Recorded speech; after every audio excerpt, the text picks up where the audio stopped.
Hello and welcome. Now I'm going to talk a little bit about the meridians and the meridian system and what these channels or circuits are actually in and within our body. So there's many views and many names for these inner pathways. It's some kind of subtle anatomy that lives within our internal anatomy, and it's almost like what's underneath the skin and what's connecting to the fascia. So it's part of the ectoderm, if you want to look at it in the embryological physics, and the first cells as when we were born, how these meridians were created. So they have different names depending on the different cultures or different practices of medicine throughout the earth. So some people call them nadis, like the Hindus. In the yoga tradition, we usually call them nadis. The Thai people call them the zibzan lines. And then there's different names through the globe. It could be almost kind of interrelated with the nervous system in the Western medicine, although it does have its differences. And it's definitely finding more and more connection now with the work of Thomas Myers and everything that we know about the fascia. So these meridians or circuits or inner pathways that are within our skin are kind of rivers or internal roads where qi is actually flowing in and through the body, through the axial skeleton and all the way to the peripheral nervous system and pretty much connecting everything. So what happens is that in traditional Chinese medicine, they end up connecting also to the organs and to the emotions, and we can find different postures and poses to actually enhance the free flow of qi in these meridians. Now, where there's free flow of qi, there's circulation of blood.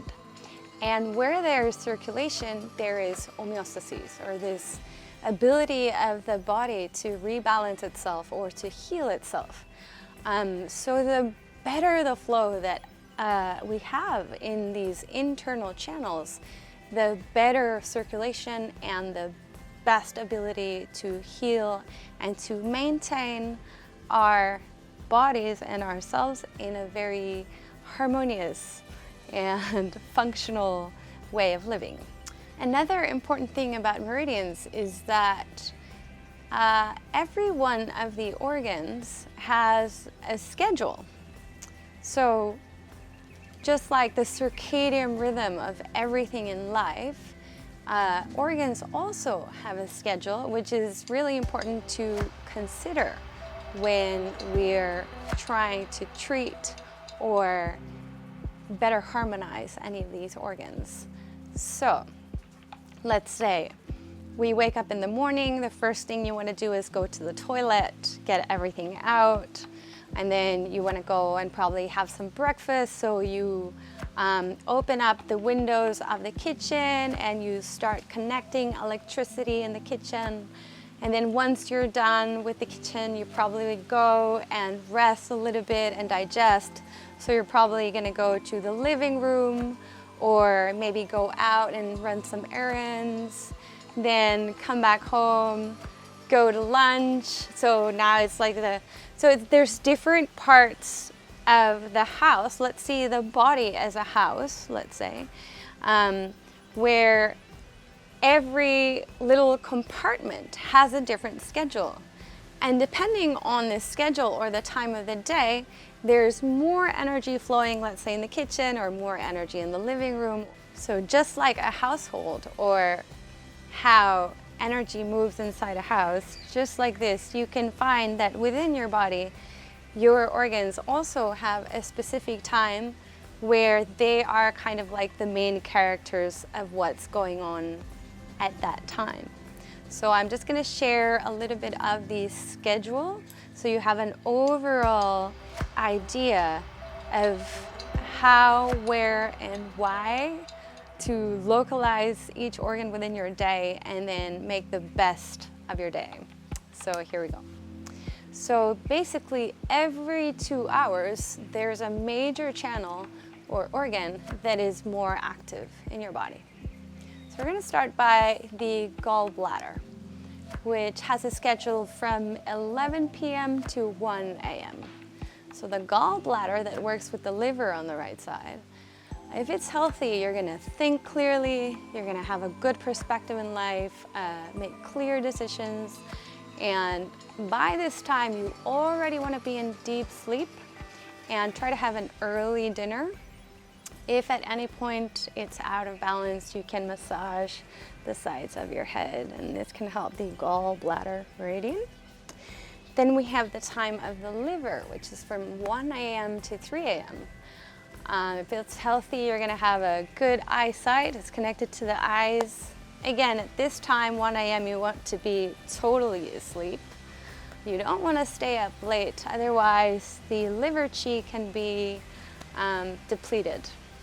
If it's healthy, you're going to have good skin, healthy immune system, and it's better at this point to not wake up before 5 a.m. because the lungs are really working. The lungs is a very sensitive organ. It doesn't really like the cold or the heat.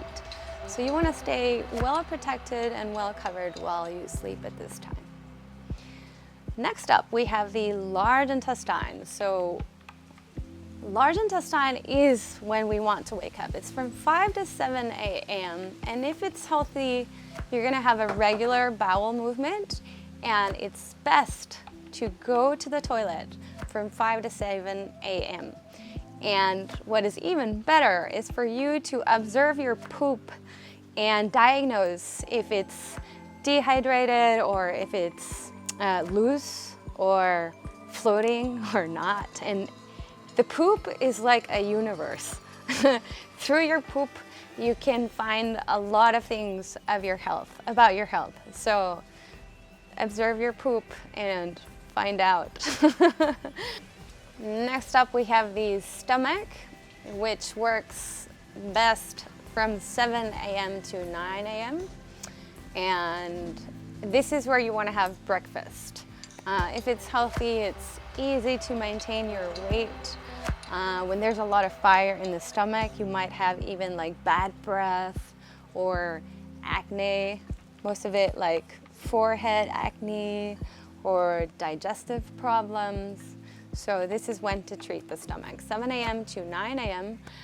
And when you eat your breakfast, make sure it's hot or warm. You don't want the breakfast or your drink to be cold. The stomach doesn't like that, or the spleen. Next is the spleen. Also chew slowly. Take your time to chew. The spleen comes from 9 a.m. to 11 a.m. So that's a very good time to digest, absorb the nutrients out of the food, and create chi from the food that you just ate. So if it's healthy, you're going to lose weight easily, you have a good metabolism, you have a good muscle tone as well. If it's not so strong, or if it's weak, if your spleen is weak, you might have a little bit of water retention, or you might be a little bit worried emotionally, or sitting too long is also not recommended for the spleen, or thinking too much, working too much. Workaholics and overachievers or people that are very mental tend to affect the spleen. So take a time to rest and come back to your easy, happy life. Take the stress out. Next comes the heart, and the heart is from 11 a.m. to 1 p.m. So this is where, if you have a healthy heart, you're gonna look super young. So like anti-aging is a balanced fire element. If it's not so healthy, you can also see it in the skin. You can also have acne problems or heat problems. So at this time, you might want to avoid too much excitement. Yet it's good to socialize after breakfast and to connect with your friends. Fire. So then we have the small intestine from 1 p.m. to 3 p.m.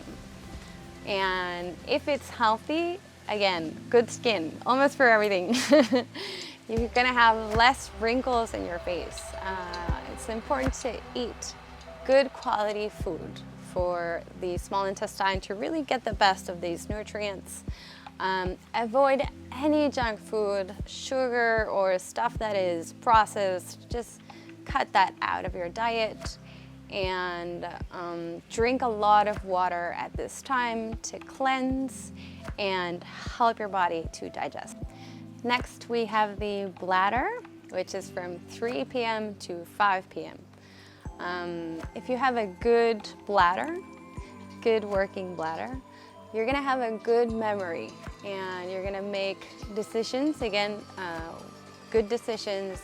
You can work more efficiently, you have more energy, your immune system is stronger. And again, if it's not in balance, it's connected to the kidneys, so it's gonna probably cause some lower back pain where the kidneys are. Your knees can be weak. You could be forgetful or get swollen.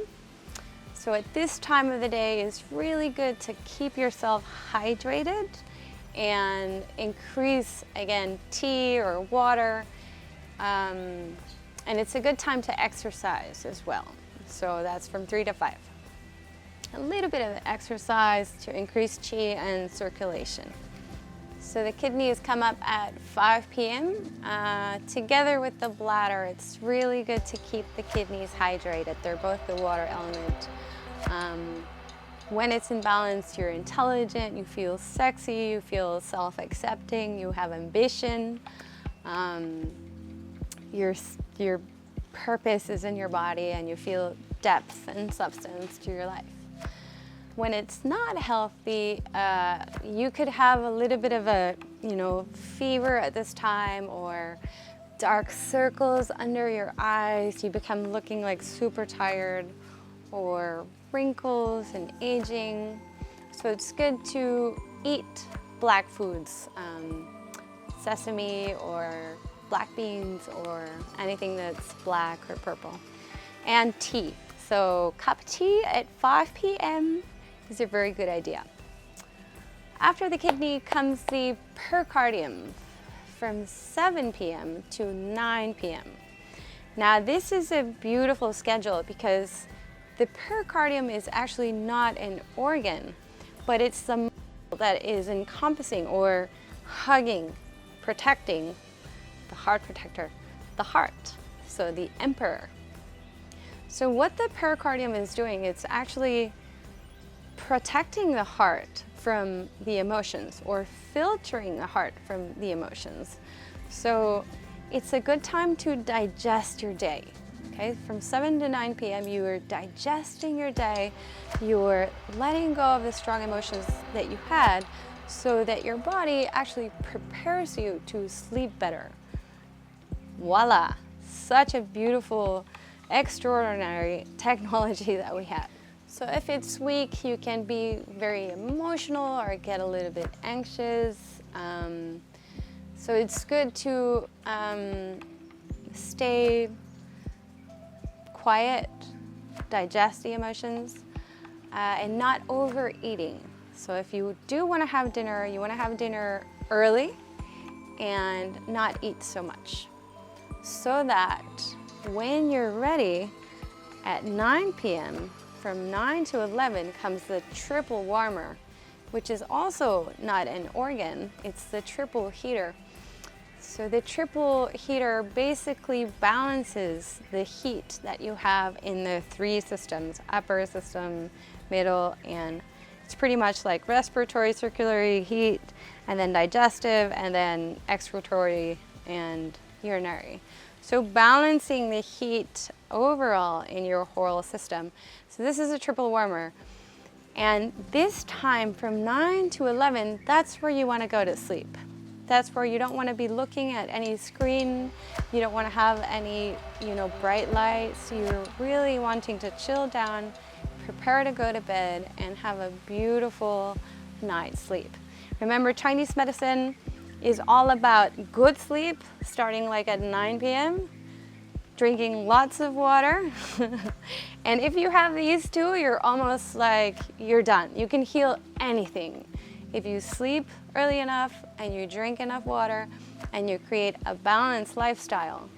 These are the 3 key points for an awesome life. So write that down. Then we have, start again, gallbladder and liver, which I already talked about. Sometimes people have trouble sleeping because the liver kicks in and wakes you up. So this can also be an indicator of an unbalance, something that is out of balance. So excess heat within the liver can definitely wake you up. At this point, if you're not asleep, it could be hard to fall back asleep if your wood element is out of balance. So knowing these schedules can help you understand what to do, how to treat it, and how to make your life so much better. As soon as you understand that we have an internal schedule and then we honor this schedule, we can enhance our life and optimize our performance. So I hope this serves you well, and I'll see you soon.